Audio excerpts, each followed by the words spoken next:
ನಮಸ್ತೆ ಸ್ನೇಹಿತರೆ, ವಿಜಿಸ್ ಚಾನಲ್ಗೆ ನಿಮಗೆಲ್ಲರಿಗೂ ಪ್ರೀತಿಯ ಸ್ವಾಗತ. ಉಪ್ಪಿನಕಾಯಿ ಯಾರಿಗಿಷ್ಟ ಇಲ್ಲ ಹೇಳಿ? ಉಪ್ಪಿನಕಾಯಿ ಇದ್ದರೆ ಊಟದ ರುಚಿಯೇ ಹೆಚ್ಚಾಗುತ್ತೆ.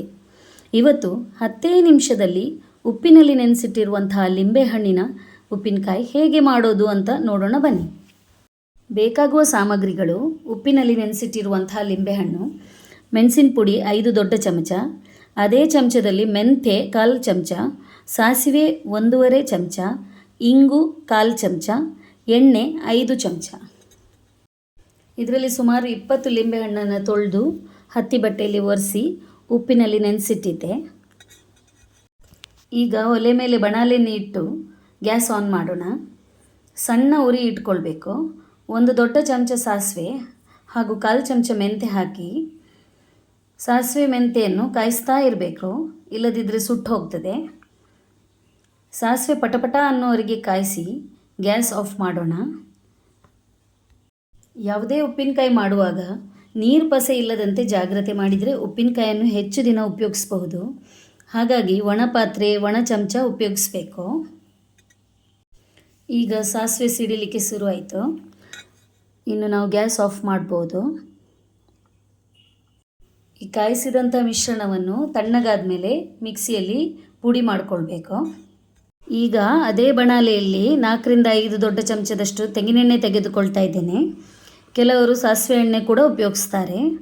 ಇದಕ್ಕೆ ಒಂದು ಅರ್ಧ ಚಮಚೆಯಷ್ಟು ಸಾಸಿವೆ ಹಾಕಿ ಒಗ್ಗರಣೆ ಮಾಡ್ತಾ ಇದ್ದೇನೆ. ಸಾಸಿವೆ ಚಟಪಟ ಅಂದ ತಕ್ಷಣ ನಾವು ಗ್ಯಾಸನ್ನು ಆಫ್ ಮಾಡಬಹುದು. ಈಗ ಗ್ಯಾಸ್ ಆಫ್ ಮಾಡಿದ್ದೇನೆ. 1/4 ಚಮಚ ಅರಿಶಿನ ಮತ್ತೊಂದು 1/4 ಚಮಚದಷ್ಟು ಇಂಗು ಹಾಕಬೇಕು. ಈಗ ಮಿಕ್ಸಿಯಲ್ಲಿ ಮೆಂತ್ಯೆ ಸಾಸಿವೆ ಪೌಡರ್ ತಯಾರಾಗಿದೆ. ಬಾಣಲೆಯಲ್ಲಿರುವಂತಹ ಒಗ್ಗರಣೆ ತಣ್ಣಗಾಗಿದೆ. ಉಪ್ಪಿನಲ್ಲಿ ನೆನೆಸಿದಂತಹ ಲಿಂಬೆಯನ್ನು ಈಗ ಹಾಕ್ಬೋದು.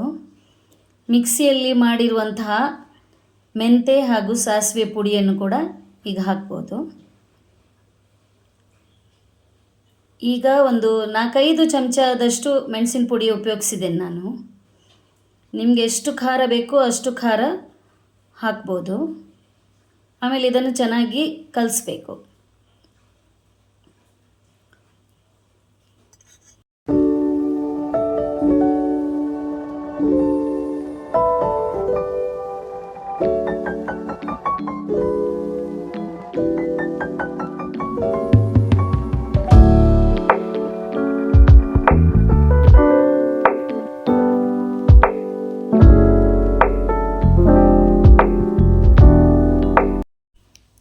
ಈಗ ರುಚಿಯಾದ ಉಪ್ಪಿನಕಾಯಿ ತಯಾರಾಯಿತು.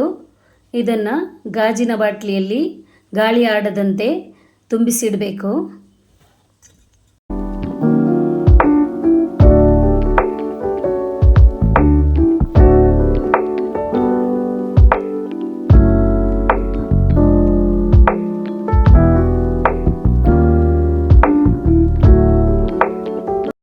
ನೋಡಿದ್ರಲ್ಲ ಸ್ನೇಹಿತರೆ, ಸುಲಭವಾಗಿ ದಿಢೀರ್ ಉಪ್ಪಿನಕಾಯಿ ಹೇಗೆ ಮಾಡ್ಬೋದು ಅಂತ. ಧನ್ಯವಾದಗಳು. ಈ ರೆಸಿಪಿ ನಿಮಗೆ ಇಷ್ಟವಾಗಿದ್ದಲ್ಲಿ ಲೈಕ್ ಮಾಡಿ ಹಾಗೂ ನನ್ನ ಚಾನಲನ್ನು ಸಬ್ಸ್ಕ್ರೈಬ್ ಮಾಡಿ.